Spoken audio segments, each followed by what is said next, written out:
Hello students, let us now understand what are irrational numbers. Now a small recap. We know that irrational number is of the form p by q where q not equal to 0, p and q are integers. So far we have come across numbers in the form p by q, isn't it?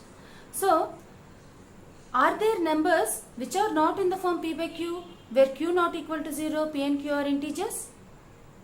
Yes, there are. So what are they called as? They are called as irrational numbers. They are called as irrational numbers. Who discovered irrational numbers? Who first discovered?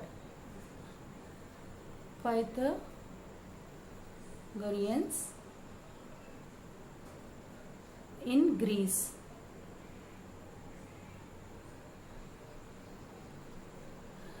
They have discovered, they are the first one to discover irrational numbers. Discovered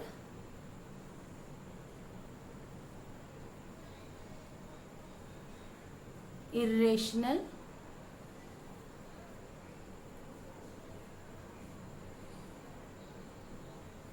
numbers. They are the followers of the great mathematician Pythagoras. So, the Pythagoreans in Greece, followers of the famous mathematician Pythagoras, were the first to discover the numbers which were not rationals around 400 BC. Right? They have discovered this around 400 BC. These numbers are called irrational numbers or irrationals because they cannot be written in the form of ratio of integers. Right? P by q is nothing but ratio of integers, right? That means irrational numbers cannot be written in the form p by q where p and q are integers. So how can we define irrational numbers? Now here is the definition. So definition of irrational number: a number s is called irrational if it cannot be written in the form p by q where q not equal to 0 and p and q are integers. Now let us take some examples of irrational numbers. Root 2, root 3, root 5, root 7, pi, which is nothing but 22 by 7, right? 0.20200020002, so on, right? Etc. Or some examples. Now you might be asking me, why root 2, root 3, root 5, all these are not rational numbers. Why they are irrational? I can write root 2 as root 2 by 1. You might be asking, right? It is in the form p by q. But what is the definition of rational number? The rational number is, it should be in the form p by q. PQ are integers, right?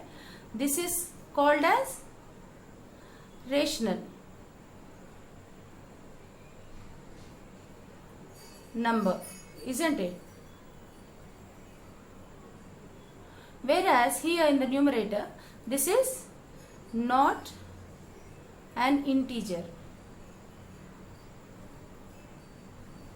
So therefore root 2, even though if you write it as root 2 by 1, it is not a rational number. It is an irrational number.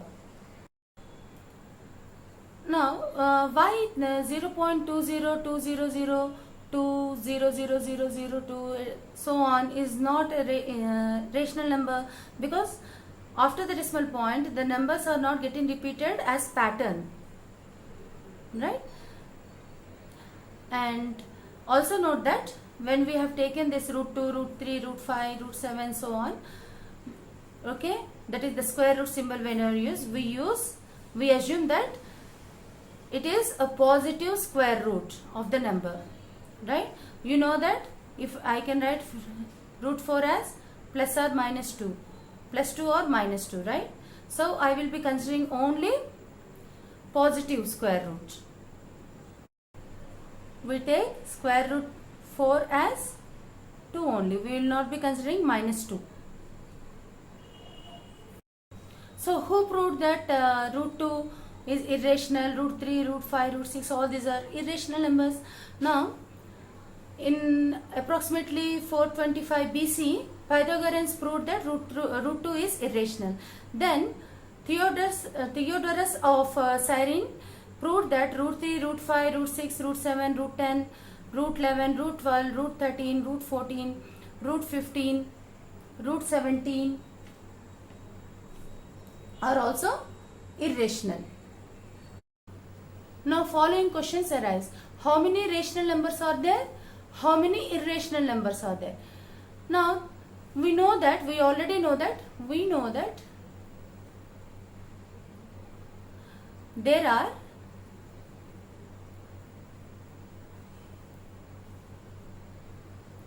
infinitely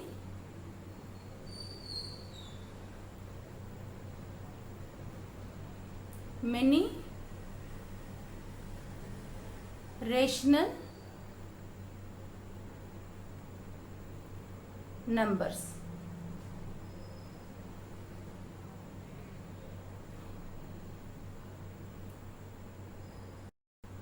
For example,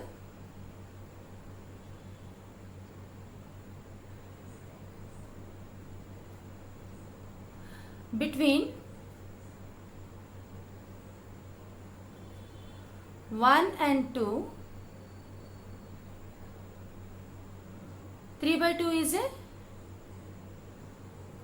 rational number, right?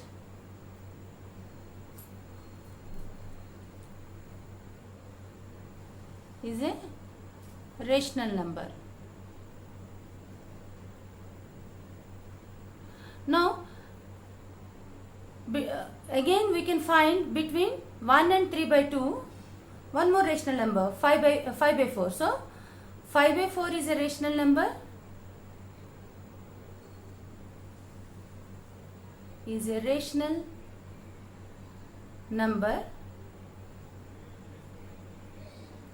between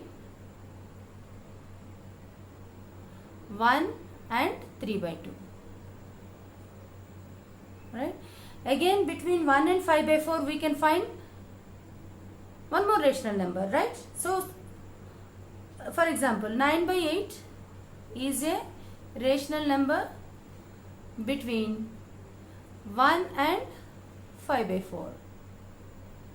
So that means we can keep on finding rational numbers given any two rational numbers. So there are infinitely many rational numbers.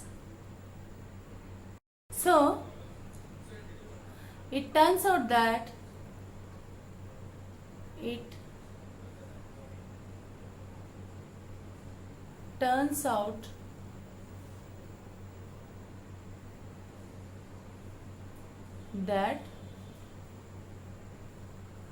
there are infinitely many irrational numbers also.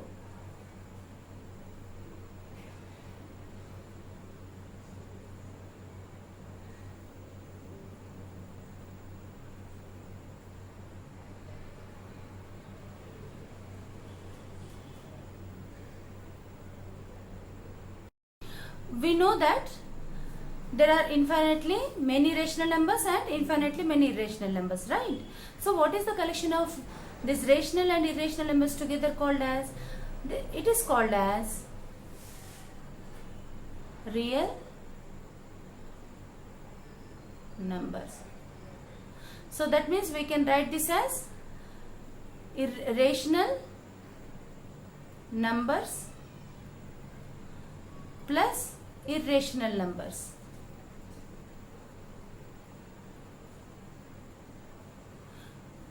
Together make up real numbers. And real numbers are denoted by capital R. So, what is the definition of real numbers? The collection of all rational numbers and irrational numbers together is called as the collection of real numbers. So, we can write the collection of real numbers as all rational numbers plus all irrational numbers, right? And this collection of real numbers is denoted by capital R. Therefore, a real number is either rational or irrational, because rational numbers are made up of both rational numbers and irrational numbers. If you take a real number, it can be a rational number or it can be an irrational number. So, can you tell why the number line is called as the real number line? So, it's very much evident that every number on the real line can be either rational or irrational, right? And similarly, every real number can be represented by a unique point on the number line, right? So, what we can say, every real number is represented by a unique point on the number line. Also, every point on the number line represents a unique real number, right? Unique real, it can be a rational number or irrational number. This is why the number line is called as the real number line. Now, for example, let us consider this number line, okay? Now, here, this 1, 2, 0, minus 1, 1, 2, so on here, they're all real numbers only, right? Because 1, 2 are rational numbers, minus 1, minus 2 also rational numbers, right? 0 is also a rational number. So, all these are rational numbers. Now, between these rational numbers, we can find infinitely many rational numbers and irrational numbers, right? Now, every real number is represented by a unique point on the number line. So, every real number, so these are real numbers, so this is represented by unique point, this is 2 is represented by unique point, so on 3 is represented by a unique point, and even between 0 and 1 there is a rational number, 0.5 is represented by a unique point, right? And root 2 is approximated to 1.414, so on. So 1.414 lies between 1 and 2. So somewhere here it is root 2. Similarly, root 3, 1.732, so on. So 1.7 somewhere here, root 3. So every real number can be represented by a unique point on the number line. Also, every point on the number line represents a unique real number. So this point represents root 2, this point represents 0.5, this point represents 1, etc. Right? So that's why the number line is called as real number line. In the 1870s, two German mathematicians, Cantor and Dedekind, showed that corresponding to every real number there is a point on the real number line, and corresponding to every point on the number line there exists a unique real number. Just now we have seen by taking an example, isn't it?